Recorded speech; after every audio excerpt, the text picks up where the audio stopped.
Trending is dead on YouTube. In 2025, the algorithm doesn't care if your video goes viral. The only thing it cares about is whether a group of people click, watch, and engage with your stuff right away. And that's a big shift, and it's actually good news for you and for me. Because for years, people chased trending. They thought the only way to grow was to somehow get millions of views overnight. But YouTube's discovery model has changed. And in spite of all the people trying to teach you how to go viral, the algorithm favors the niche now. It favors early engagement videos.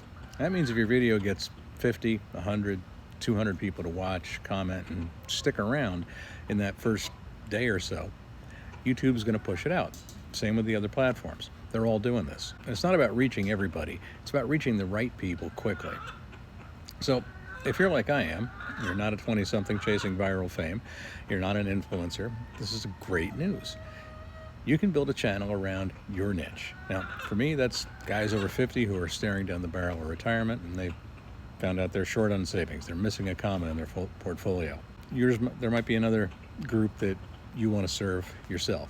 But the takeaway for this is that you don't need millions of views. Again, in spite of what people might be trying to tell you. You need the right 50 guys who actually care about what you're saying. And if you keep showing up for them, the algorithm's going to show up for you. And honestly, this kind of reminds me of retirement planning, because most people think that they need millions of dollars stashed away in order to retire. And that's what we've been taught. And they look at the number that they really have and they just freeze, because the gap, it just feels impossible. But the truth is, you don't need trending, you don't need millions, you need your number.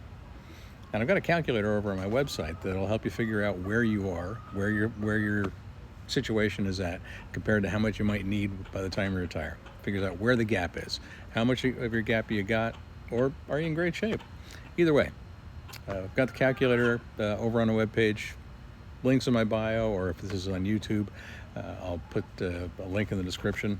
Free calculator, it's just there. Go play with it and figure out where you're at.